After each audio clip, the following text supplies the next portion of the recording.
Oke, baik. Mohon izin mulai. Assalamualaikum warahmatullahi wabarakatuh. Waalaikumsalam Waalaikumsalam warahmatullahi warahmatullahi wabarakatuh. wabarakatuh. Oke, teman-teman, ini nanti ada dua materi yang nantinya akan kita diskusikan pada hari ini. Yang pertama, kita akan berdiskusi terkait dengan aplikasi asuhan keperawatan pada kelompok lansia di komunitas atau agregat lansia. Ya kan, terus kemudian ataupun nanti di panti berada juga nggak masalah ya, tetapi di sini kita akan meng-hire sekelompok lansianya. Kemudian nanti materi yang selanjutnya itu kita akan berbicara dengan asuhan keperawatan pada kelompok klien dengan penyakit menular. Ya, saya mohon izin saya menyampaikannya terkait dengan penyakit COVID-19 yang kemarin sempat jadi pandemi ya gitu. Jadi nanti kita akan diskusi bersama. Oke, pada kesempatan kali ini nanti kita akan membahas yang pertama adalah fenomena lanjut usia. Sebetulnya teman-teman ini nantinya akan kita dapatkan juga di keperawatan gerontik. Teman-teman sudah masuk ke mata kuliah keperawatan gerontik? Belum, Pak. Oh, belum ya? Belum, Pak. Oke. Belum, Bapak. Oke, siap. Nanti kalau misalkan kita berbicara tentang keperawatan gerontik, khususnya level teman-teman di nurse ya, atau nurse generalis atau di S1 itu nanti kita fokusnya mengelola individu. Tetapi kalau misalkan nanti teman-teman masuk ke komunitas, ya kan, nanti si kelompok gerontik ini sudah menjadi miliknya perawat komunitas. Tetapi nanti kalau misalkan teman-teman mengelola secara individu di rumah, itu nanti teman-teman akan masuk di ilmunya keperawatan gerontik. Ya, nanti kita bisa perhatikan atau kita bisa bandingkan ya bagaimana kita mengelola individu ya kan sebagai lansia sebagai individu dan yang kedua adalah lansia sebagai kelompok. Kemudian yang kedua kita akan berdiskusi terkait dengan proses menua. Kenapa kita harus belajar konsep menua? Karena setiap masalah yang muncul pada klien lansia itu berkaitan dengan adanya aging proses atau proses menua. Ini tidak akan banyak saya sampaikan karena nantinya akan banyak disampaikan di keperawatan gerontik. Bagaimana kok kita bisa menua sih, gitu kan? Kenapa kok kita bisa keriput? Bagaimana kok kita bisa suka lupa, gitu kan? Kenapa sekarang kemampuannya terbatas itu nanti ada di aging proses. Kemudian kita akan berbicara bagaimana melakukan promosi dan proteksi ya karena kalau kita berbicara tentang keperawatan agregat komunitas kita akan memperhatikan upaya-upaya yang pendekatannya promotif, preventif, kuratif dan rehabilitatif meskipun nanti memang kita fokus banyaknya di kuratif dan rehabilitatif. Kemudian yang selanjutnya nanti kita akan berbicara tentang bagaimana implementasi pelayatan kesehatan dasar lansia di Indonesia. Kenapa saya bilang dasar? Karena kalau kita berbicara tentang komunitas atau agregat komunitas, ini kita levelnya di pelayanan kesehatan dasar atau primer, ya kan? Nanti kalau misalkan sudah rujukan atau sekunder itu miliknya adalah milik dari keperawatan gerontik yang nanti akan kita kelola secara individu, ya itu di rumah sakit maupun di klinik maupun di setting yang lain. Nah, sebelum kita membahas tentang proses menua atau konsep menua, nah kita lihat ya teman-teman ya, kalau kita melihat data ini ya berdasarkan sensus penduduk dan ini proyeksi ya atau estimasi yang nantinya akan kita hadapi bersama di Indonesia, di sekarang ini posisinya ada di sini nih, tahun 2024 atau tahun 2020-an.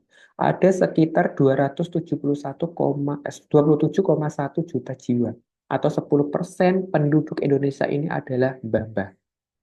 Dan nantinya diproyeksikan, ya ini sekarang 2024, berarti nanti ada 6 tahun yang mendatang itu kita sudah akan mendapatkan bonus demografi untuk kelompok lansia yang bisa mencapai 41, ini hampir 2 kali lipat ya dari apa yang sudah kita alami saat ini.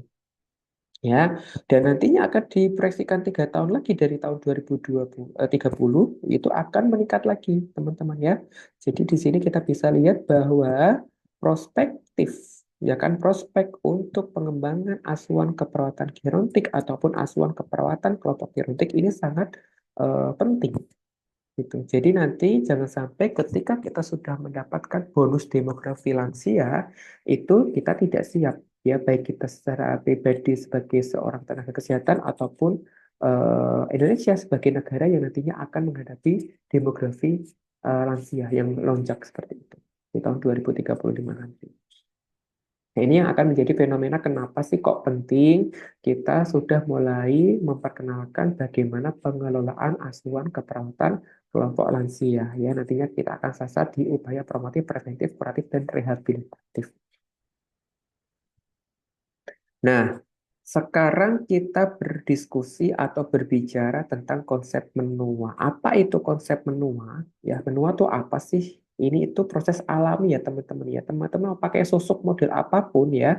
Kalau misalkan di situ sudah terjadi aging proses, ya kan pasti di situ ada proses penuaan-penuaan. Ya meskipun sekarang banyak sekali ya kalau kita lihat di luar negeri gitu ya, contohnya di Taiwan gitu kan, di China gitu ya, yang sebetulnya dia bisa melakukan operasi atau tindakan pemberian stem cells ya, di mana dia bisa meregenerasi atau apa ya, melakukan peremajaan kembali dari sel-sel sehingga proses menua itu bisa di hold atau dipending. Ya, tetapi kan di Indonesia belum sampai sedetail itu kan, belum sampai di ilmu yang seperti itu. Ya mungkin nanti kalau kita berbicara seperti ini di tahun 2040 dan 2050 ya mungkin nanti proses menua tetap ada tetapi perubahan-perubahan secara fisik itu tidak akan kita temukan mungkin ya kan karena nantinya ada perkembangan tadi ya ada stem cells kemudian ada operasi plastik ya kan yang teman-teman sering temukan di Taiwan ataupun di China ataupun di negara yang lainnya. Ya tetapi kalau misalkan secara apa ya sel jaringan kalau misalkan dia di situ tidak melakukan peremajaan ya tetap saja meskipun packagingnya seperti anak dewasa atau remaja tetapi kan kita tetap bisa memungkiri bagaimana fungsi-fungsi organ itu sudah menurun gitu kan meskipun secara covernya itu bagus gitu kan. Nah, ini akan dialami oleh seluruh kehidupan ya makhluk hidup ya teman-teman. Jadi kalau misalkan kita berbicara tentang makhluk itu kan sebetulnya kan tidak hanya terjadi pada manusia gitu kan. Tapi karena kita itu perawat manusia, kita ngomongin tentang manusia, ya kan? Bagaimana ini akan kita alami, tidak hanya pasien kita, tetapi kita juga sebagai manusia juga akan mengalami yang namanya proses menua. Nah, kemudian kalau kita berbicara tentang lansia, ya, kalau kita apa ya, kita mengacu ke Kementerian Kesehatan, ya kan, dikatakan lansia ini kalau usianya lebih dari sama dengan 60 tahun. Ya, ini menurut Undang-Undang Nomor 13 Tahun 98. Jadi di sini kita pakai patokannya seperti ini. Ya. Kemudian kalau kita menggunakan patokannya BPS itu lebih dari 65 tahun. Tetapi ini kita biasanya menggunakannya yang lebih dari 60 tahun. Ya, untuk bisa mengkategorikan apakah ini masuknya ke dewasa atau ke lansia. Ya, kalau kita berbicara tentang pelayanan rumah sakit, sekarang kan sudah mulai ada pelayanan khusus gerontik ya atau geriatrik center. Ya kan, mulai dari polikliniknya, kemudian rawat inapnya gitu kan. Kalau misalkan memang secara standar itu kalau rumah sakit itu sudah mengikrarkan bahwa dia merupakan rumah sakit tipe B, ya seperti RSUD Kudus nih ya. Jadi mulai dari rawat jalannya harus ada spesifikasi atau poliklinik khusus geriatri. Itu sudah ada ya kalau di RSUD Kudus. Ya. Kemudian nanti seharusnya di ruang rawat inap juga dia spesifik ke geriatrik center ya atau ruang perawatan geriatrik seperti di Karyadi. Ya, nanti kalau teman-teman pengen belajar bagaimana mengelola pasien yang geriatrik itu bagusnya di rumah sakit yang memang dia sudah memiliki layanan khusus untuk geriatrik, tidak digabung dengan kelompok usia lain. Nah, ini kalau kita berbicara tentang kategori lansia, menurut Tauhi NC tahun 2012 ini juga berbeda-beda ya teman-teman ya. Dia mengkategorikan menjadi ada lansia awal, kemudian pertengahan, kemudian akhir, kemudian elit. Nah, di sini ada pembagiannya lagi. Ya, monggo silakan. Tetapi kalau kita mengacu ke Kementerian Kesehatan, kita hanya fokus pada pokoknya kalau lebih dari 60 berarti dia lansia. Nah, sebetulnya kita akan berbicara tentang usia kronologis dan usia fungsional. Ya, kalau saya tanya nih misalnya, eh, dari teman-teman sekarang usianya berapa? Ada yang bilang 20, ya kan 21, 22, 19. ya kan 23 misalnya. Nah, itu berarti teman-teman berbicara usia kronologis, ya, mengacu pada jumlah dalam tahun seseorang itu hidup, ya. Misalnya kok lahirnya tahun 2000, berarti sekarang ya 24 tahun. Itu adalah usia kronologis. Tetapi berbeda dengan usia fungsional, ya, di mana kita akan melihat atau mengacu pada fungsi dan kemampuan melakukan activity. Ya, gitu. Jadi belum tentu ketika teman-teman saya tanya usianya berapa Mas, usianya berapa Mbak, 20 tahun Pak, gitu kan. Nah benar nggak usia fungsional 20 tahun, jangan-jangan 20 tahun itu wes mageran ya kan. Wes apa ya, intinya sudah malas untuk pergi-pergi mobilisasi gitu kan, sudah tidak mampu untuk jalan lama gitu kan, sudah tidak mampu untuk melakukan aktivitas yang berat. Nah, itu berarti antara usia kronologis dengan usia fungsional tidak relate. Tetapi ada juga ya teman-teman ya, ketika saya tanya usianya berapa Mbak, 60, tetapi ketika kita lihat dia sebetulnya usia fungsionalnya mungkin masih di range 45, bahkan 46, 47. Nah, ini tergantung, hati-hati ya teman-teman ya. Jangan sampai usia fungsional itu lebih tinggi atau lebih banyak daripada usia kronologis. Berarti di situ sebetulnya teman-teman sudah mengalami yang namanya proses penuaan secara dini ya, tidak sesuai dengan kondisi usia yang rigidnya gitu kan. Kalau misalkan di situ kok usianya 20 tahun, seharusnya ketika kita menilai seharusnya usia fungsionalnya juga ada di range 20 tahun gitu. Jadi jangan sampai nanti ketika kita melihat, oh kayaknya 20 tahun, tetapi kok ketika kita cek activity-nya ya kan, mobilisasinya, aktivitas beratnya kok nggak kuat ya, berarti di situ sudah ada peningkatan usia fungsionalnya, tidak sesuai dengan usia kronologis. Nah, kemudian bagaimana fokus yang harus kita lakukan sebagai seorang perawat? Kita akan mempertahankan fungsi dan kemandiriannya. Kenapa kita hanya ini, Pak? Tugasnya lah gimana kita mau mengembalikan dia ke fase muda, kan nggak bisa. Jadi apa yang terjadi, masalah yang terjadi di proses menua itu yang harusnya kita pertahankan fungsinya. Meskipun dia sudah mulai menua, sudah mulai bertambah usianya, si klien itu masih tetap bisa melakukan aktivitas sehari-hari secara mandiri, ya, activity daily living.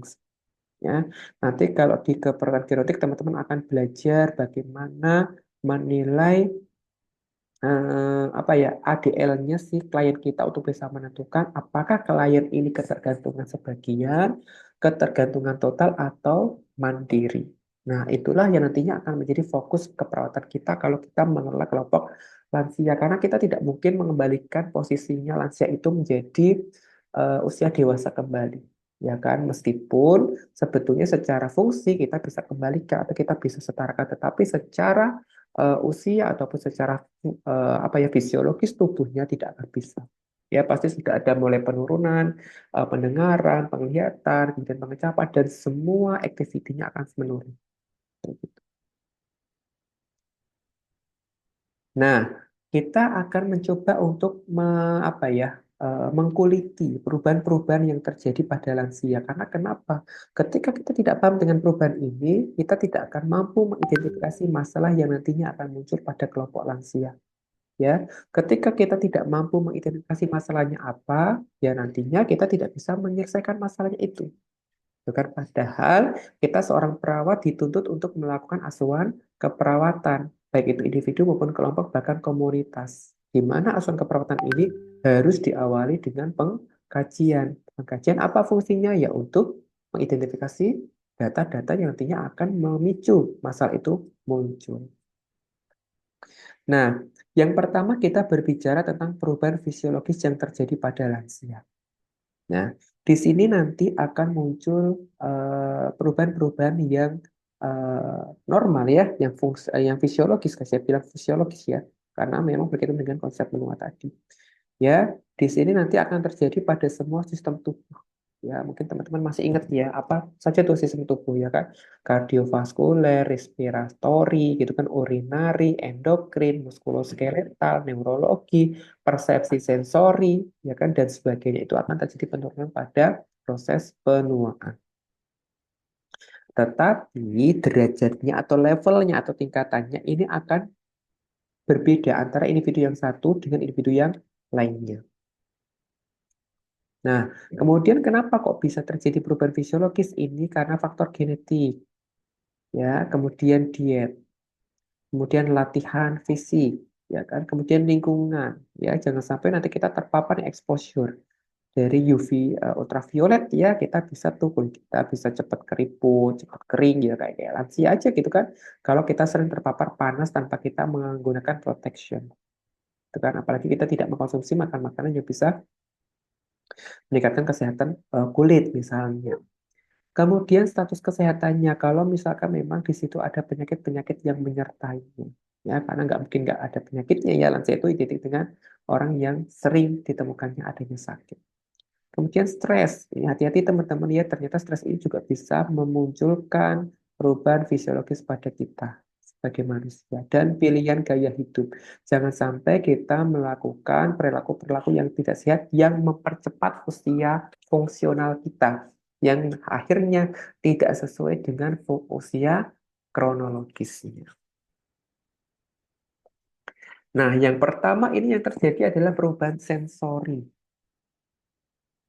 Ya pasti rapat cetok gitu kan, nggak patek kelihatan sudah mulai buram gitu kan. Kemudian di situ pasti kalau lansia itu kan identik dengan oh muncul katarak nih keruh ya kan, kemudian nggak bisa kelihatan atau positif hipermetropi gitu. Terus bagaimana kalau misalkan kita melihat adanya perubahan penglihatan? Nah, inilah yang namanya data yang nantinya akan teman-teman jadikan sebagai data fokus untuk mengangkat masalah keperawatan.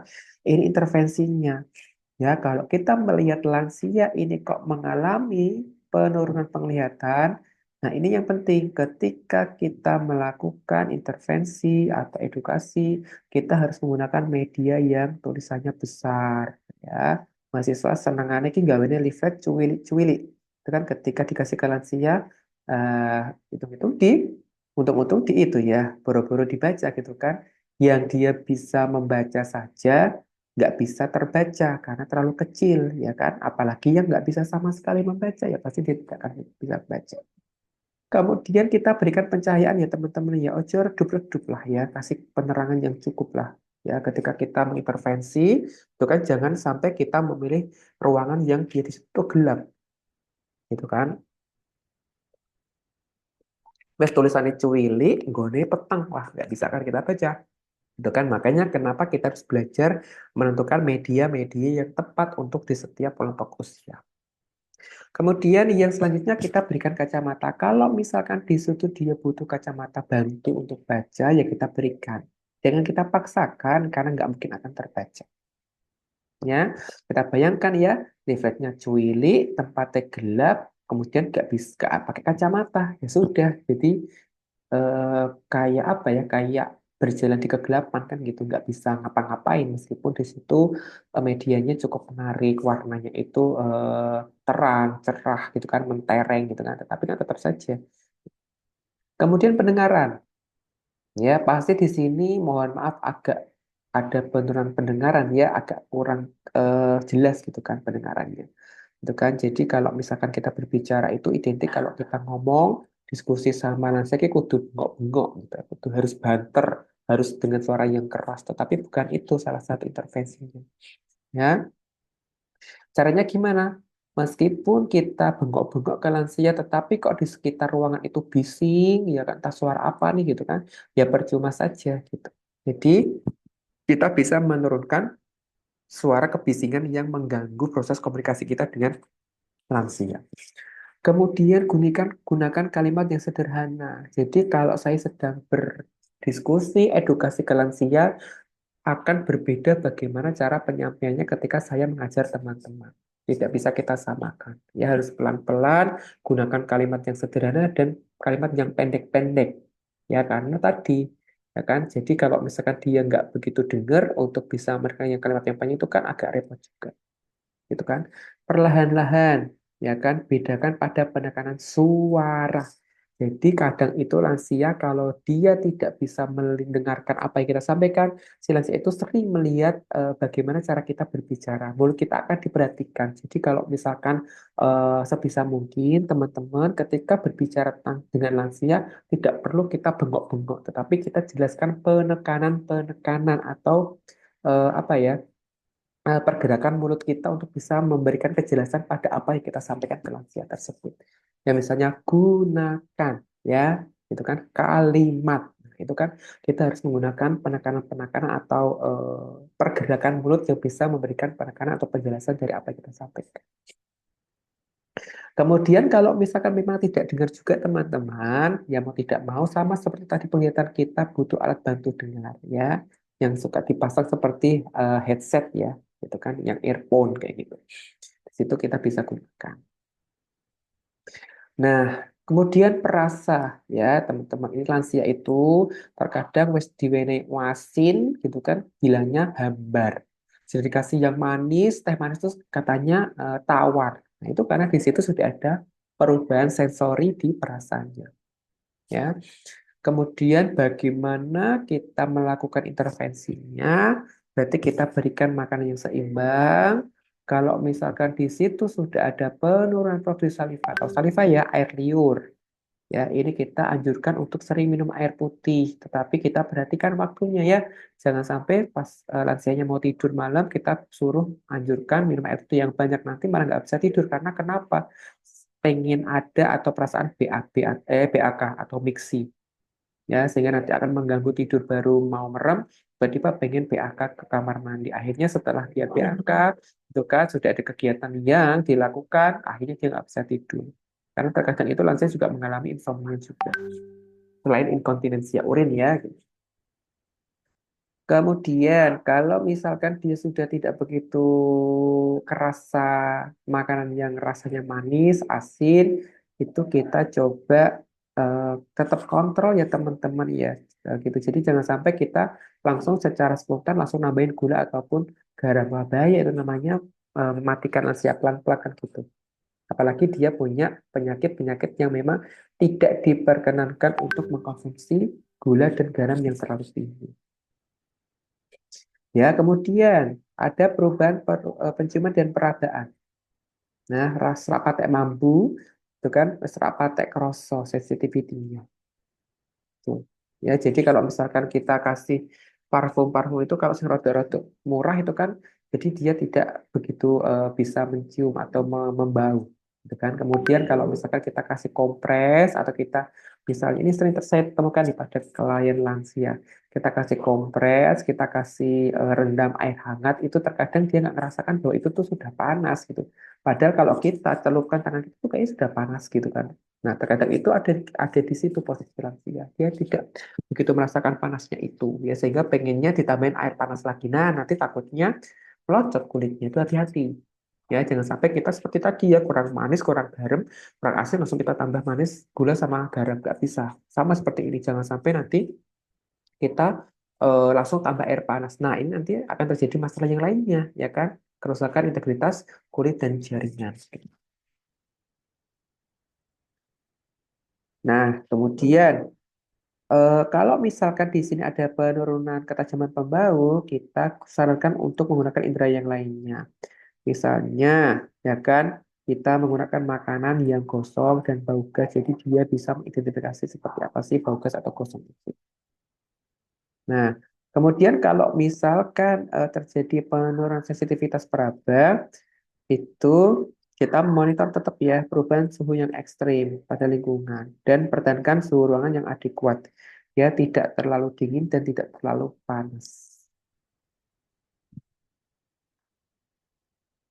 Kemudian penurunan sistem sarafnya, aliran darah ke otak juga menurun, refleks autonomi dan volunteer juga menurun, kapasitas atau intensitas rasa nyeri juga menurun. Ya, terkadang kita bilang bahwa itu sudah sakit, ternyata di lansia itu nggak sakit kok, gitu kan.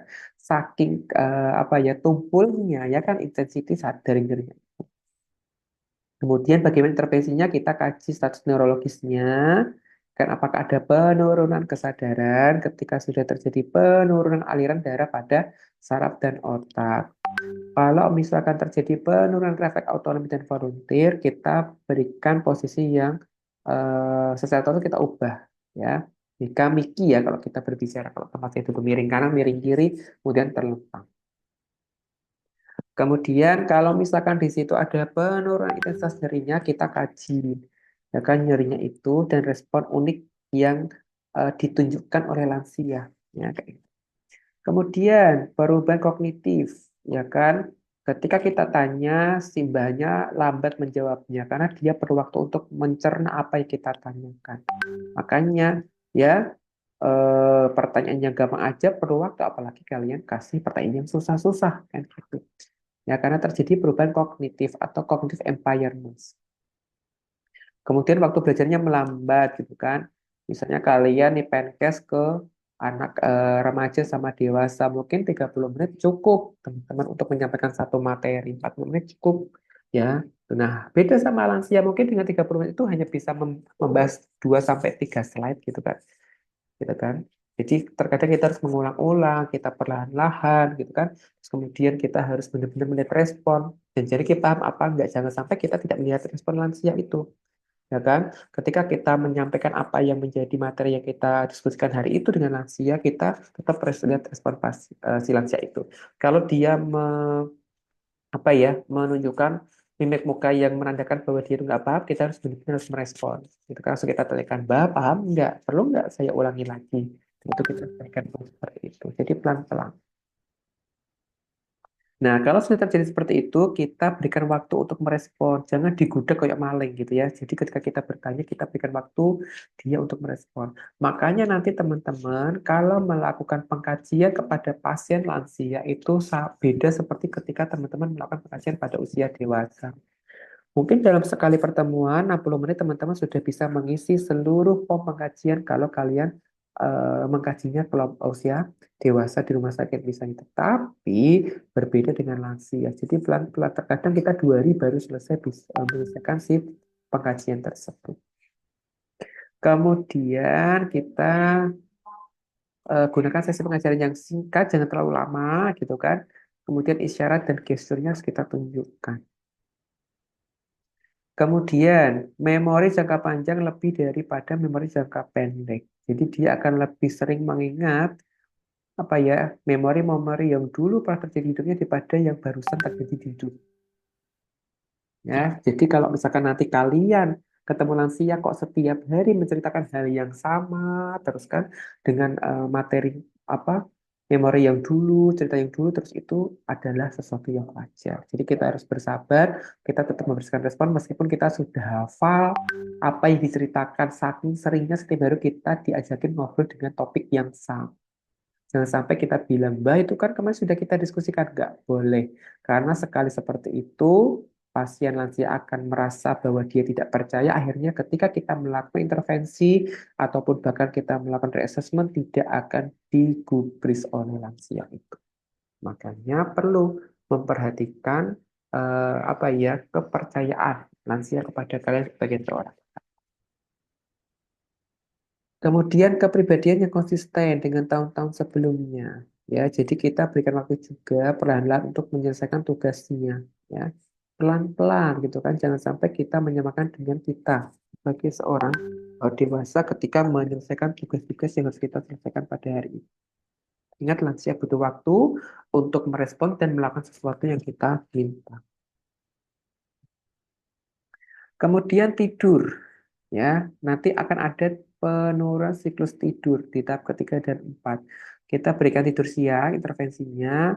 Kemudian ini terjadi ya sering insomnia. Insomnia itu apa teman-teman? Dia sulit untuk memulai tidur dan ketika terbangun dia sulit memulai tidur kembali. Itu namanya insomnia. Dan itu salah satu tanda-tanda atau sindrom geriatrik yang akan kita temukan pada lansia. Ya, meskipun di sini tidak ada keinginan untuk tidur, kalau misalkan di situ tidak ada rekomendasi atau indikasi untuk pemberian antidepresan, kita nggak perlu memberikan obat tidur. Ya, nggak perlu kita meminta si lansia untuk minum kafein, nanti malah akan meningkatkan tekanan darahnya, ya kan akan mengganggu fungsi ginjalnya, gitu kan, akan mempengaruhi kualitas tidurnya dan sebagainya. Kemudian jumlah jam tidurnya akan menurun, ya kan? Meskipun jam tidurnya menurun, kan lansia kan nggak mungkin ya sama seperti kita yang suka pelor ya nempel molor kan gitu. Jadi di situ itu lansia itu misalkan tidur jam 9 tuh kadang jam 2 saja sudah terbangun. Berbeda sama kita yang kadang jam 9 tidur sampai jam 9 pagi kan gitu. Nah itu memang wajar terjadi pada lansia. Tetapi kita harus memperhatikan meskipun tidurnya itu tidak lama, seperti kita, bahkan seperti bayi ya, sepanjang sepanjang itu tidur, kita harus bisa memastikan bahwa tidurnya itu berkualitas. Oke, kemudian sistem kardiovaskuler. Ya, di situ sudah ada penurunan elastisitas aorta. Ya, kita berintervensi aktivitas kecepatan. Berikan periode istirahat juga. Ya. Kemudian katup jantungnya sudah mulai tipis dan kaku. Karena kenapa lah sering digunakan setiap atau sepanjang dia hidup. Ya. Kemudian kontraktilitas dan iritabilitas jantungnya itu menurun. Ya, perbaikan kontraktil itu menurun. Ya, kardiak outputnya juga menurun. Kemudian denyut jantungnya itu juga menurun. Tekanan darah sistoliknya akan meningkat. Terus bagaimana intervensinya? Kita berikan periode istirahat. Ya, jangan terlalu berat memberikan aktivitas yang harus diselesaikan oleh lansia. Kalau butuh alat bantu bergerak, kita berikan alat bantu bergerak.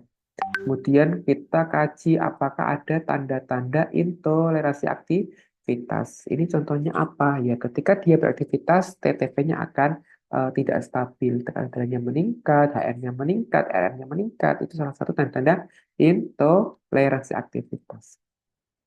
Kemudian kita jangan sampai memunculkan stresor yang membuat si sistem ini malah bekerja lebih keras ya gitu. Jangan sampai membuat stres pada lansia gitu kan. Kemudian kita kaji denyut jantung atau RR dan tekanan darah atau TTV ya. Kemudian kita memaksimalkan bagaimana lansia itu bisa melakukan latihan fisik ya secara teratur.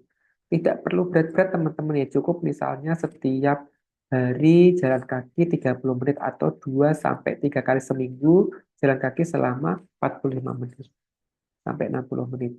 Ya, monggo silakan. Jadi tidak perlu kita minta si lansia main sepak bola gitu kan, kemudian main volley, ngos-ngosan nanti malah terjadi masalah di kardiovaskular. Kemudian sistem pernafasan, ya kan, ekspansi parunya menurun. Kemudian semakin kaku, karena kenapa sering dipakai. Kemudian respon batuknya menurun, kemudian pertukaran gasnya juga menurun fungsinya. Terus diapain? Kita bisa memberikan vaksin influenza dan pneumokokus jika diperlukan.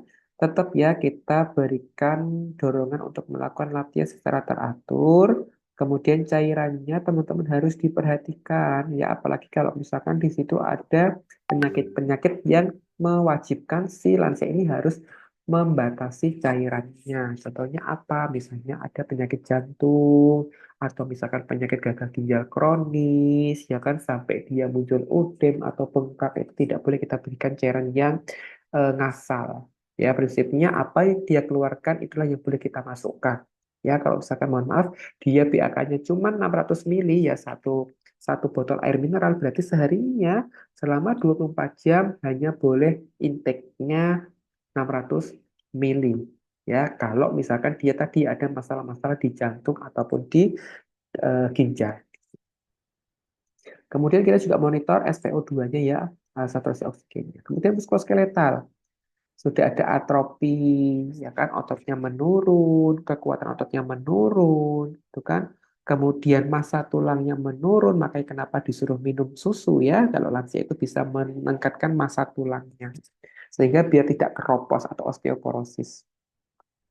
Kemudian tulang vertebranya atau tulang belakangnya juga sudah mulai memendek ya. Contohnya ya, kita sering menjumpai lansia itu yang membungkuk. Di situ ketika kita kalau utuh, diukur itu sudah mulai memendek. Kemudian apa yang kita lakukan teman-teman? Kita bisa mencegah imobilisasi. Ya, jangan sampai lansia hanya duduk berbaring di tempat tidur. Kita meminta untuk lansia itu bisa melakukan aktivitas-aktivitas yang ringan sehingga dia tidak terjadi penurunan serat otot, kekuatan otot, bahkan atrofi atau pengecilan otot itu sendiri. Sehingga kalau misalkan kita minta untuk aktivitas, dia tidak bisa berdiri karena tadi ada atrofi otot. Kemudian tadi ya lakukan latihan teratur yang ringan saja. Kemudian apa kita berikan apa ya injury prevention ya, bagaimana kita mencegah risiko jatuh. dengan memberikan lingkungan yang aman, ya kan, jangan licin, jangan terlalu gelap, ya kan, kemudian dikasih pegangan dan sebagainya. Kemudian kita bisa meningkatkan intake kalsium dan vitamin D, ya, untuk meningkatkan massa tulang tadi. Nah, gas intestinal, ya, giginya mulai keropos bahkan sudah tidak ada giginya, ya enggak. Kemudian bising ususnya menurun, peristaltiknya juga menurun. Kemudian produksi air liurnya juga menurun, penyerapan lemaknya juga menurun, respon hausnya juga menurun. Ini fisiologis, artinya ini wajar, ya. Yang sekarang itu sudah mulai tidak banyak air liurnya atau salivannya, kemudian penyerapan lemaknya juga menurun, vitamin juga menurun, ya kan. Kemudian ketika kita merasa sering haus, lansia itu tidak merasa sering haus. Makanya kadang teman-teman tidak asing ya kalau misalkan masih punya mbah di rumah itu pasti minumnya tidak banyak sebanyak kita. Ya mungkin dengan hanya 600 ml dengan satu gelas itu mungkin bisa dikonsumsi seharian, padahal kita nggak cukup mengkonsumsi minuman hanya sebatas satu botol air mineral. Nah, bagaimana intervensi yang kita lakukan? Kita dorong oral hygiene. Makanya teman-teman nanti di Gerotik ada praktikum bagaimana melakukan oral hygiene untuk memastikan kebersihan gigi dan mulut. Diet seimbang, kalau bisa yang memang tinggi protein dan vitamin. Kemudian intake caranya cukup, asalkan tidak ada masalah yang menjadi kontraindikasi dari pemberian cairan.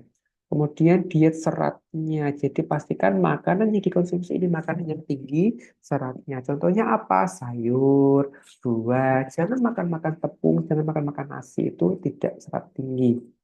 Ya. Dan ini juga sebetulnya bagus untuk kita juga ya teman-teman ya. Ketika kita mengkonsumsi makanan yang seratnya tinggi, kita tuh bisa menahan lapar kita sampai berjam-jam. Makanya ketika kita dikasih kesempatan untuk makan di waktu kita makan, itu pastikan kita konsumsinya makanan yang seratnya tinggi. Kemudian monitor diet untuk mencegah defisiensi ya, jangan sampai nanti meskipun tidak ada rasa haus, kita tetap memastikan bahwa cairan tadi cukup. Jadi jangan sampai di situ ada dehidrasi ya, karena sebetulnya tidak tidak apa ya, tidak ngeh dengan apa yang dirasakan. Kemudian ginjalnya ukurannya menurun, jumlah levelnya menurun, aliran darah ke ginjalnya menurun, GFR-nya juga menurun. Ini teman-teman mungkin kemarin sudah belajar di sistem urinari ya, di KMB atau keperawatan dewasa. Nah, bagaimana intervensinya? Kita berikan dosis obat dalam dosis yang kecil kalau misalkan memang ada. Ya, ini kita nanti kolaborasi dengan dokter. Kemudian observasi respon lanjutan dari obat yang kita berikan. Kemudian monitor nilai elektrolit sama laboratorium. Ya, misalnya takutnya dia anemis gitu kan. Kemudian ada penurunan atau ketidakseimbangan elektrolit gitu kan, sehingga kita butuh tindakan yang selanjutnya. Kemudian cegah dehidrasi ya. Jadi jangan sampai intake cairannya menurun. Tuh. Kemudian sistem perkemihan ya. Kandung kemih ini ototnya menebal. Ya, karena dia ototnya menebal, kapasitasnya akan menurun. Ya, jadi terkadang itu sering pipis atau sering pengen BAK karena kenapa? Volume kandung kemihnya ini, vesika urinarianya itu semakin kecil ya teman-teman ya kapasitasnya ya. Mungkin kita sehari bisa menampung misalnya sampai 300 cc atau 250 cc. Tetapi beda dengan lansia gitu kan. Makanya kenapa perbedaan dewasa dengan lansia itu lansia lebih sering pengen pipis karena di situ merasa bahwa sudah penuh vesika urinarianya sehingga mendorong ototnya untuk bisa mengeluarkan si air atau BAK air kencingnya itu, urinnya itu. Kemudian terjadi peningkatan retensi dan nokturia. Apa tuh nokturia? Sering pipis di malam hari. Ya. Terus bagaimana kita melakukan intervensinya? Kita kaji fungsi kandung kemihnya. Kemudian berikan intervensi bladder training. Kemudian observasi tanda-tanda infeksi kalau dia ada retensi. Retensi itu apa sih? Sulit buang air kecil teman-teman. Takutnya di situ itu kan zat sisa. Ya kan kalau misalkan di situ kok tertampung tanpa kita keluarkan akhirnya dia mengkristal gitu kan. Takutnya kalau mengkristal apa ya menghalangi aliran urin gitu kan sehingga takutnya nanti muncul infeksi atau inflamasi atau peradangan. Kemudian perubahan reproduksi, ya, atrofi vulva ini anak wanita ya. Kemudian vaginanya mengering, kemudian elastisitas dan jumlah jaringan payudaranya menurun. Sebagaimana intervensinya, ya. Ingat, kita harus bisa membedakan mana itu merupakan perubahan fisiologis, mana yang merupakan perubahan patologis. Kalau misalkan perubahan fisiologis ya sudah ya it's okay gitu kan. Ini akan terjadi. Tapi kalau sudah patologis yang tidak semestinya itu berarti sudah menjadi warning untuk kita, ya kan? Apakah kita bisa langsung rujuk ke dokter atau seperti apa? Nah, kalau misalkan di sini vaginanya mengering, mengering kita bisa memberikan lubrikan, ya, selama melakukan intercourse kayak gitu. Kemudian ini eh, untuk yang penurunan elastisitas dan jumlah jaringan payudara kita bisa melakukan pengkajian payudara dan mamografi jika diperlukan. Nah, bagaimana dengan yang laki-laki? Di sini sudah ada penurunan elastisitas kulit dari skrotum, ya. Jaringan prostatnya sudah mulai menebal. Kemudian ini membutuhkan waktu yang lama untuk ereksi dan dapat bertahan lebih lama. Ya, bagaimana intervensinya? Sama seperti tadi perubahan reproduksi pada lansia yang wanita. Bedakan apakah ini fisiologis atau patologis. Kalau misalkan dia ada penebalan jaringan prostat, kita lakukan pengkajian pada prostatnya. Kemudian sistem endokrin, ya kan? Fibrosisnya pada nodul kelenjar tiroid meningkat, kelenjar timusnya menyusut gitu kan. Kemudian sekresi glukokortikoidnya menurun, kemudian aldosteronnya menurun, kemudian pelepasan insulinnya menurun, kemudian metabolisme glukosanya menurun, kemudian testosteron, estrogen, progesteronnya menurun, semuanya akan menurun. Makanya kenapa lansia sering mengalami penyakit hipertiroid atau hipotiroid, ya kan? Kemudian misalnya terjadi penyakit tekanan darah tinggi atau hipertensi karena aldosteronnya tidak mencapai pada jumlah yang diinginkan atau dibutuhkan. Kenapa kok sering diabetes mellitus? Karena tadi ya fungsi pankreasnya menurun sehingga pelepasan insulinnya juga menurun. Ya kan? Kemudian tadi ya ada menopause gitu kan. Kemudian ada penurunan di hormon-hormon yang berkaitan dengan reproduksi. Nah, bagaimana intervensinya? Kita berikan vaksinasi jika diperlukan. Kemudian kita tetap memonitor kadar gula dan elektrolit. Kemudian kita mencegah adanya infeksi. Kemudian dorong nutrisi yang seimbang. Kemudian observasi apakah ada hipoglikemia atau hiperglikemia. Ya, kadar gula darahnya menurun atau meningkat. Gitu. Nah, sistem integumen, ya, elastisitasnya kulitnya menurun, ya, teman-teman ya, semakin kisut ya kan, semakin tidak elastis. Nah, kemudian kulitnya sudah mulai menipis, kering, ya kan, atrofi kelenjar keringat atau penurunan keringat. Makanya kan kadang kita jarang ya melihat lansia itu sering cepat keringetan, ya karena di situ sudah ada atrofi kelenjar keringat. Kemudian gangguan termoregulasi, makanya kita pastikan suhu ruang itu sangat-sangat adekuat ya teman-teman. Harus benar-benar mendukung. Jangan sampai terlalu ekstrim, karena tadi ya di situ terjadi ketidakstabilan yang ekstrim pada lansia ketika dia mendapatkan suhu lingkungan yang terlalu ekstrim, entah terlalu dingin atau terlalu panas. Kemudian variasi dalam pigmentasi, expose, ya. Jadi ada semacam kayak apa ya, bintik-bintik coklat yang ada di kulit di pasien lansia. Terus bagaimana kita melakukan intervensinya? Ya, Mika Miki, perubahan posisi, ya. Kemudian hati-hati ketika ada kulit yang robek atau memar, kebiruan atau luka tebal, ya. Kemudian jangan lupa kaji suhu tubuh dan lingkungan untuk mencegah hipotermia, ya, atau menurun suhunya atau hipertermia atau meningkat. Kemudian pastikan baju yang adekuat dan suhu ruangan yang nyaman. Ya, jangan berikan suhu-suhu yang terlalu ekstrim sehingga lansia nanti shock atau kaget. Nah, dari proses penuaan yang nantinya akan menyertai kondisi apa ya lansia yang tadi ya sudah ada perubahan-perubahan itu ya.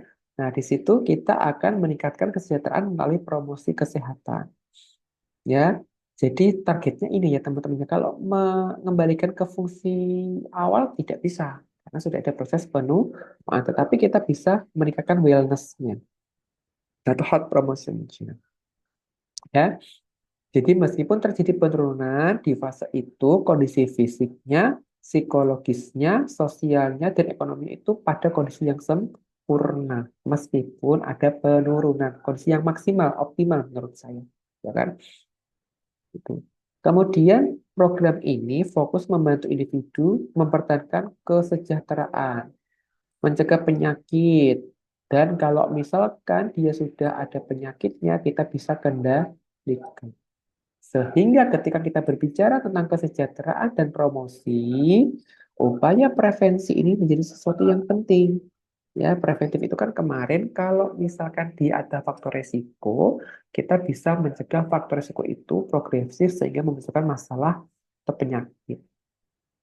Ya, berbeda dengan promotif ya kan. Kalau promotif itu yang tadinya tidak sakit, tetap tidak sakit atau sehat. Kalau preventif yang ini kondisinya sudah ada proses penuaan nih. Ya, jadi tidak mungkin kita melakukannya dengan promotif karena kenapa? Di situ sudah ada masalah ini gitu kan. Jadi sehingga ketika dia sudah ada bibit-bibit penyakitnya atau masalah itu, dia kita bisa tahan atau bisa kita hold sehingga tidak muncul masalah yang baru. Nah, ini beberapa screening yang kita rekomendasikan yang dilakukan pada kelompok lansia atau lansia secara individu itu kita melakukan pemeriksaan fisik secara lengkap. Kapan kita lakukan? MCU teman-teman setiap tahun sekali. Tekanan darah paling enggak setiap tahun itu pernah ngecek ya. Apalagi si lansia ini punya hipertensi, setiap minggu harus ngecek. Ya, entah dia ikut prolanis, ikut Posbindu PTM, ikut Posbindu lansia harus ngecek. Ya. Kemudian gula darah ini kita rekomendasikan setiap tahun kalau misalkan tidak ada masalah. Ya, tetapi kalau dia sudah terindikasi adanya DM ya harus lebih sering paling enggak tuh paling cepat 3 bulan sekali. Kalau tadi tekanan darah itu 1 bulan sekali, kalau gula darah itu kalau misalkan dia memang ada risiko 3 bulan sekali, kalau dia sudah ada secara aktual penyakitnya paling enggak sebulan sekali. Ya, jadi sama dengan tadi ya ikut prolanis atau prosedur PTM atau prosedur lansia. Kemudian serum kolesterol ini kita rekomendasikan setiap 5 tahun sekali. Kalau dia berisiko kita bisa lebih sering. Kemudian pemeriksaan darah pada feses itu kita rekomendasikan setiap tahun. Kemudian ketajaman pandangan kita rekomendasikan setiap tahun. Pemeriksaan gigi ya kan kita lakukan setiap tahun kalau ada giginya ya teman-teman. Kalau nggak ada ya gimana kita periksa kan gitu. Kemudian membersihkannya seharusnya tiap 6 bulan sekali. Kemudian kalau dia punya gigi palsu, kita rekomendasikan setiap 2 tahun sekali harus dibersihkan. Ya. Kemudian tes telinga, ketajaman pendengaran kita lakukan setiap 2 tahun paling cepat ya, maksimal 5 tahun sekali. Gitu. Untuk mengidentifikasi perlu nggak diberikan alat bantu dengar. Nah, pemeriksaan untuk perempuan nih khususnya yang lansia-lansia atau calon lansia perempuan ya sadari setiap bulan. Ya, pemeriksaan payudara di klinik itu setiap tahun. Mamografi kalau usianya lebih dari 40 tahun itu 1 sampai 2 tahun, ya kan? Kemudian kalau misalkan usianya lebih dari 75 tahun, itu kita rekomendasikan cek ke pelayanan kesehatan langsung. Kemudian pemeriksaan pelvis dan pap smear itu kita rekomendasikan setiap tahun. Kemudian pemeriksaan rektum jari kita rekomendasikan setiap tahun. Kemudian kepadatan tulang itu kita lakukan sekali setelah menopause. Atau kalau misalkan dia sudah ada rekomendasi atau sudah ada risiko osteoporosis, kita bisa lebih sering lakukan pemeriksaan kepadatan tulang. Nah, tadi pemeriksaan untuk perempuan, sekarang pemeriksaan untuk laki-laki. Ya, di sini kita rekomendasikan untuk melakukan pemeriksaan rektum, ya kan, dan prostat dengan jari setiap tahun. Kemudian tes darah, prostat tes spesifik antigen blood test itu kita lakukan setiap tahun. Ini hanya rekomendasi ya teman-teman. Kemudian imunisasi yang perlu kita rekomendasikan untuk lansia itu tetanus, difteri, pertusis atau DPT. Ya, setiap 10 tahun sekali. Hep A, Hep B itu kalau ada resikonya. Herpes zoster dosis 1 kali. Campak kalau misalkan ada penurunan kekebalan dan risiko terpapar, kita boleh berikan imunisasi campak. Kemudian imunisasi influenza kita rekomendasikan setiap tahun untuk lansia. Kemudian pneumonia, kalau misalkan dia usianya 65 tahun ke atas, kita berikan sekali. Ya kan? Kemudian kita perlu tanyakan dokter suntikan ulang setiap 5 tahun. Setelah 1 tahun, kita lakukan yang pertama kali setelah menopause atau setelah 65 tahun. Nah, aktivitas fisik dan kebugaran, ya. Ini kita akan membahas apa saja sih aktivitas fisik yang nantinya bermanfaat untuk kesehatan lansia. Ya, yang paling direkomendasikan teman-teman menurut Kementerian Kesehatan itu adalah berjalan dan range of motion. Ya, karena dua intervensi ini akan meningkatkan status fungsional dan kekuatan tulang, serta menurunkan tekanan darah dan kolesterol, resistensi insulin, ya kan, obesitas dan risiko jantung. Jadi ini yang direkomendasikan, ya kan, berjalan dan range of motion. Kemudian ini adalah manfaatnya dari terapi berjalan dan range of motion. Nah, namun dalam kenyataannya pasti ada kendala-kendala yang kita temukan selama kita melakukan aktivitas fisik, ya. Akses lingkungan, kemudian adanya nyeri, kemudian kelemahan, kemudian kerusakan fungsi sensori dan hambatan mobilitas ini adalah kendala yang kita hadapi ketika kita mendampingi klien lansia melakukan pelatihan. Kemudian nutrisi, ya. Kita memperhatikan pedoman gizi seimbang menggunakan piramida terbalik, ya. Kalau dulu kan 4 5 sempurna, ya. Kemudian kita pastikan asupan garam, gula, minyak dibatasi. Protein 2 sampai 4 porsi, vitamin 3 sampai 4 porsi dan kalori 3 sampai 4 porsi, ya. Kemudian apa yang direkomendasikan untuk lansia ketika kalian menetapkan intervensi yang berkaitan dengan nutrisi itu adalah buah-buahan, sayur, kemudian beras boleh lah, ya. Kemudian high protein, mentega, minyak, dan tidak mengandung kalori yang cukup tinggi. Jadi kita pembatasan kalori. Nah, untuk memberikan intervensi nutrisi itu, kita mengacu ke 4 pilar prinsip gizi seimbang. Konsumsi makanannya harus beragam. Lakukan PHBS, kemudian lakukan aktivitas fisik dan monitor berat badan. Nah, selain menggunakan piramida tersebut, kita juga bisa mengacu ke piring makan untuk lansia. Ya, jadi lansia ini membutuhkan nutrisi yang sama atau bahkan lebih tinggi untuk meningkatkan status kesehatan.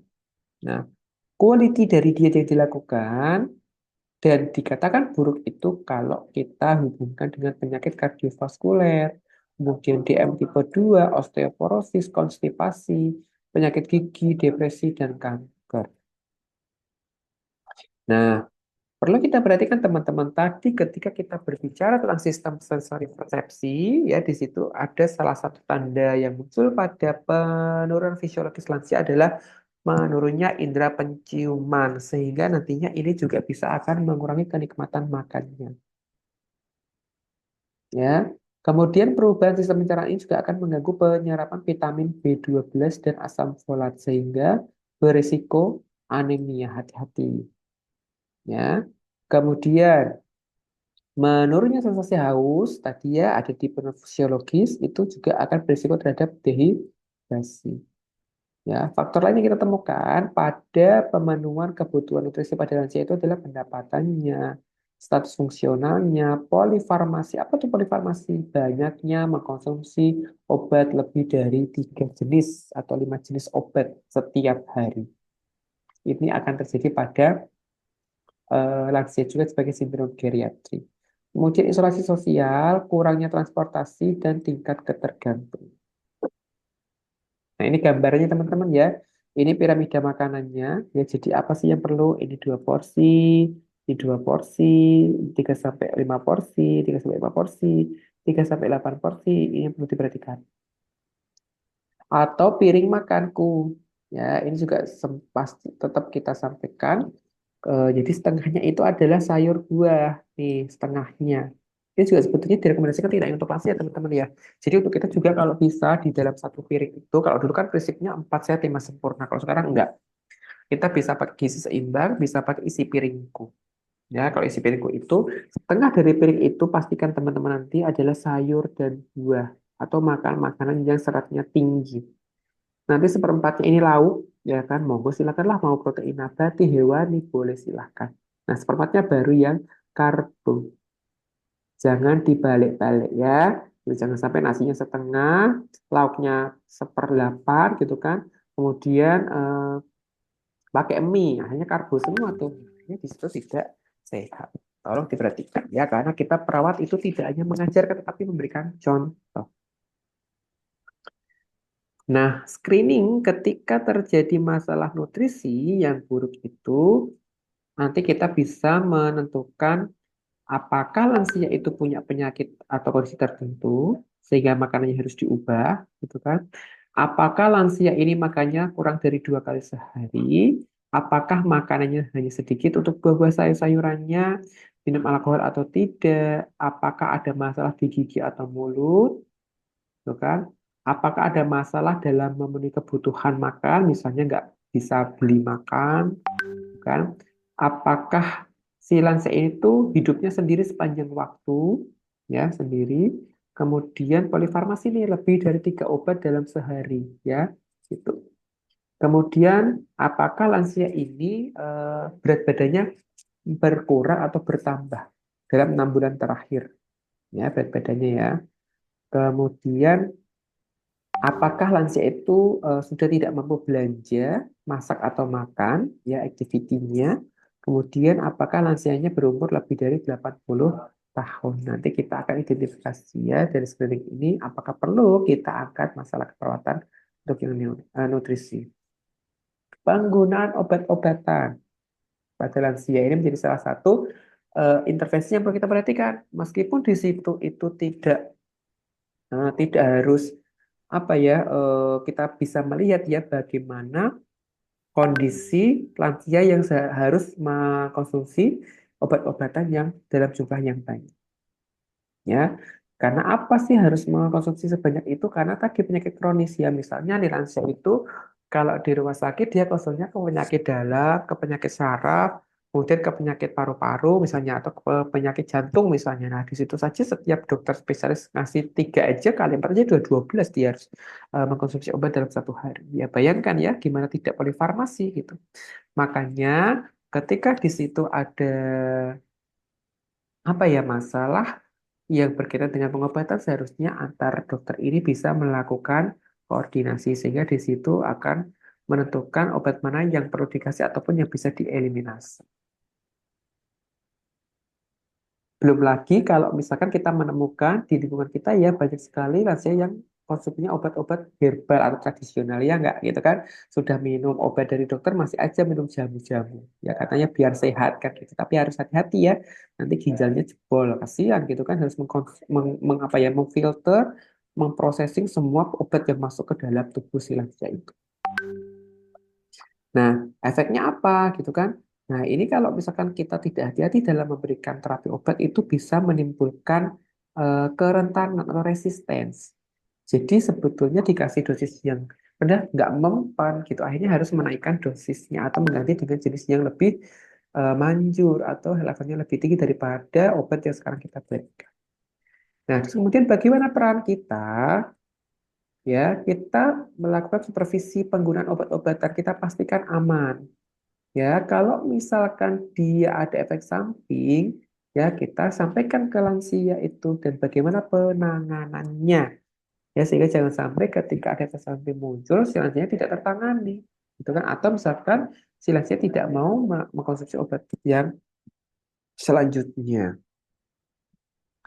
Masalah kesehatan lain yang kita temukan di lansia, kelompok lansia itu ada kerusakan sensori, katarak atau glaukoma, kehilangan pendengaran, masalah gigi, inkontinensia, kemudian keamanan dan keselamatan, gangguan fisik akibat panas, kekerasan pada lansia, tindakan kejahatan, gangguan psikososial, ansietas, kemudian depression, kemudian suicide ya bunuh diri, kemudian penyakit Alzheimer atau demensia dan spiritualitas. Ini adalah masalah-masalah yang lain yang nantinya akan menyertai kehidupan lansia. So complicated ya, makanya kita harus hati-hati dalam memberikan asuhan kepada lansia. Nah, ini penjelasan untuk masalah-masalahnya nanti teman-teman bisa dibaca sendiri ya. Ada katarak, ya, kekeruhan, lensanya, glaukoma, peningkatan tekanan mata, ya kan, kemudian kehilangan pendengaran, ada presbikusis, tinnitus, gitu kan. Kemudian masalah giginya, ya pastilah ya di situ banyak yang tanggal. Terus kemudian inkontinensia urinnya, ya kan, atau AFI-nya, ya kan. Kemudian masalah giginya lagi, kemudian psikososialnya, ya kan, emosi normal manusia yang nantinya akan naik turun. Kita lakukan diet sehat, tidak cukup, latihan teratur, kurangi konsumsi kafein, konseling, psikoterapi, atau farmakologi. Penyakit Alzheimer, gangguan otak progresif, kehilangan memori. Ya, bagaimana pencegahannya? Senam otak, ya kan? Kemudian tindakannya kita bisa medikasi, dukungan caregiver sama supporting. Nah, ketika kita ada di pengelolaan kelompok lansia di komunitas atau di agregat, ini kita akan melakukan yang namanya proteksi kesehatan. Ini kita lakukan sebagai upaya pencegahan primer. Ya, di mana fokus dari promosi ini kita membantu masyarakat khususnya kelompok lansia mengubah gaya hidupnya. Kemudian kalau bisa kondisi kesehatannya optimum, ya. Kemudian fokus proteksi kesehatan itu kita melindungi individu dari penyakit dan cedera dengan pemberian imunisasi, menurunkan pajanan agen karsinogenik, toksik, dan hal lainnya yang membahayakan. Untuk apa? Sehingga kita nantinya bisa meningkatkan kesehatan lansia. Ya, ketika kita berbicara tentang kesehatan lansia itu, si lansia ini mampu untuk hidup, berfungsi secara efektif dalam sebuah masyarakat, kemudian juga ada rasa percaya diri dan otonom. Tujuannya apa kita melakukan tindakan ini?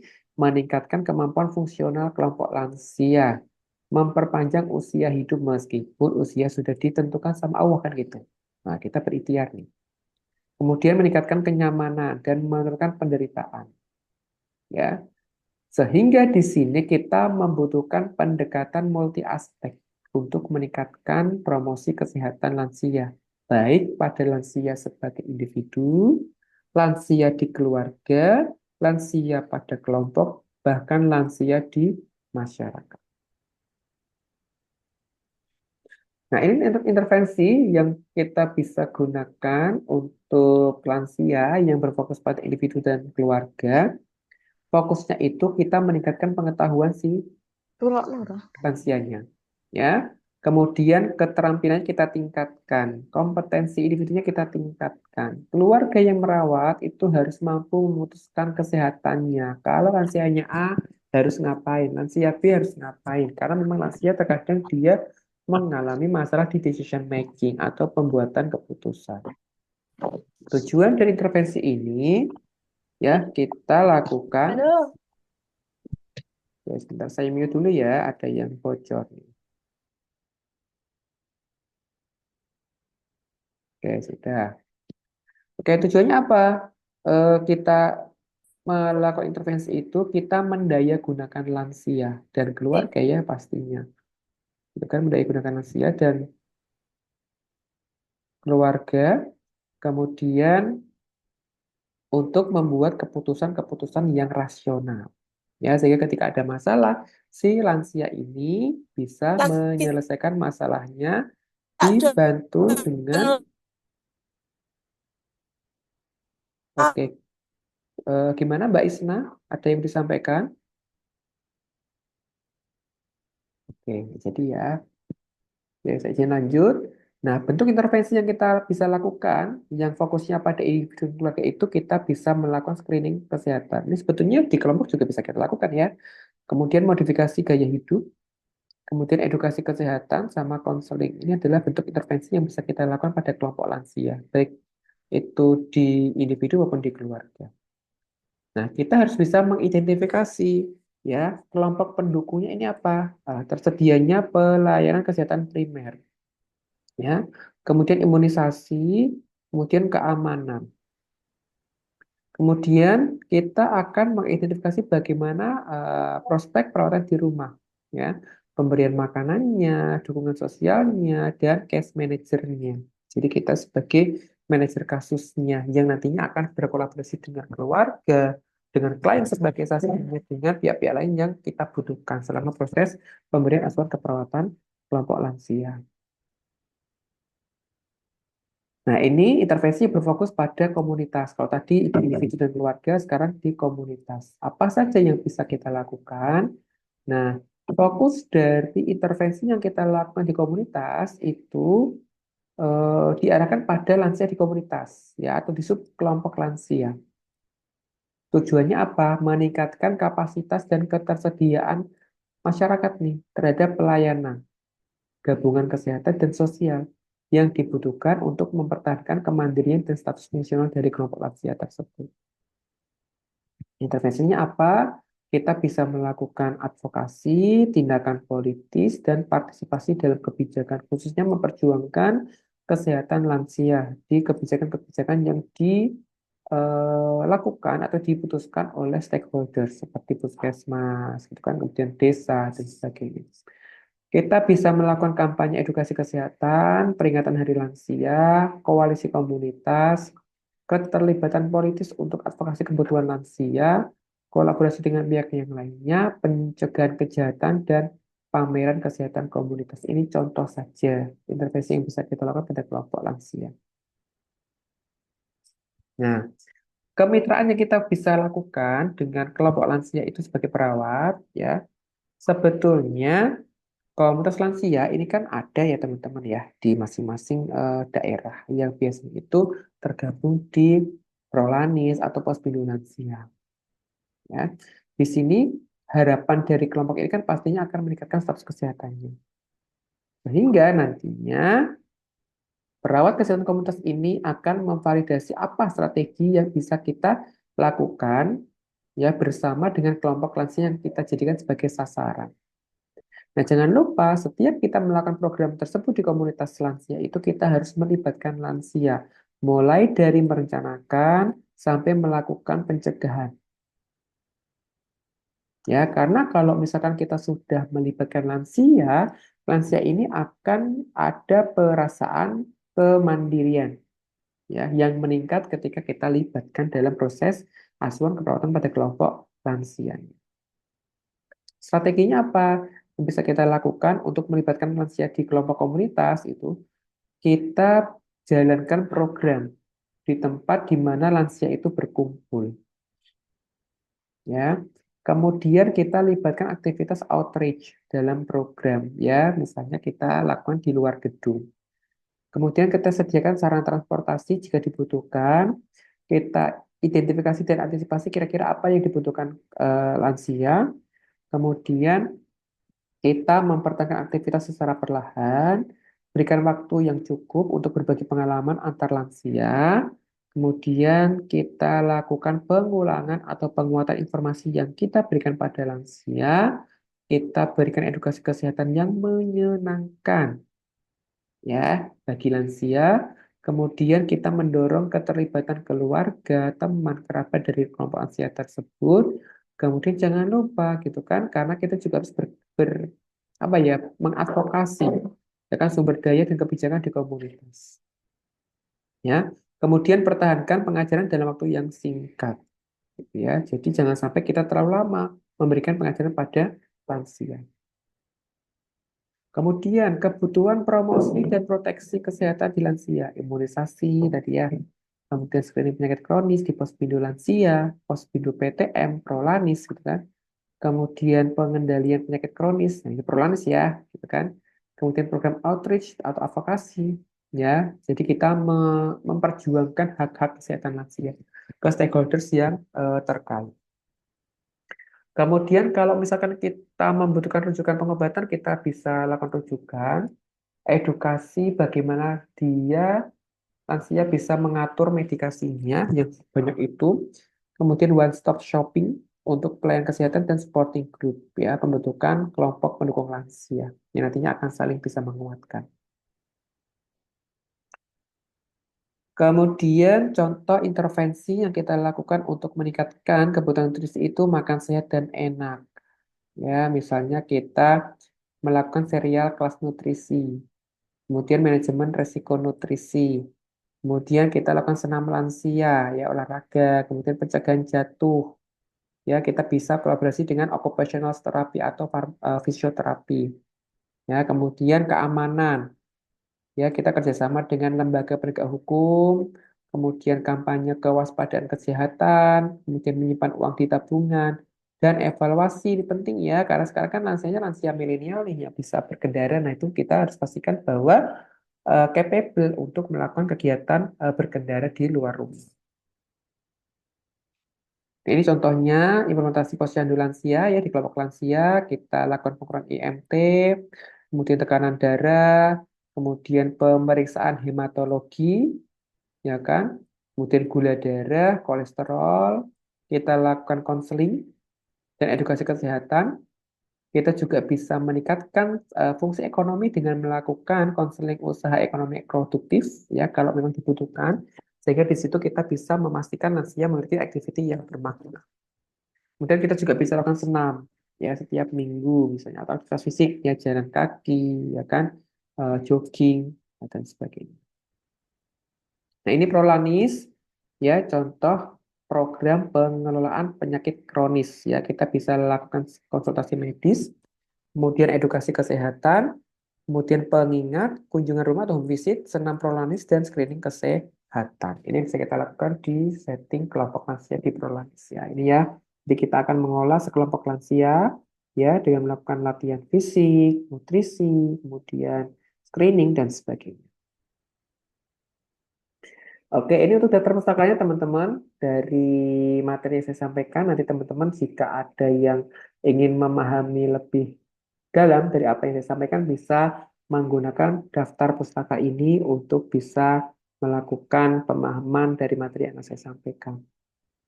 Oke, ini terakhir ya kan kata-kata motivasi pada pada kesempatan kali ini bisa saya sampaikan. Dan ini coba saya kaitkan dengan lansia ya. Jadi kalau kita berbicara dengan orang lanjut usia yang berorientasi pada kesempatan adalah orang muda yang tidak pernah menua, tetapi pemuda seperti kita ya, yang hanya berorientasi pada keamanan telah menua sejak muda. Oke, demikian yang bisa saya sampaikan. Semoga bermanfaat. Salam sehat dan sejahtera untuk kita semuanya. Saya akhiri. Wassalamualaikum warahmatullahi wabarakatuh. Waalaikumsalam warahmatullahi wabarakatuh. Wabarakatuh. Terima kasih, Pak.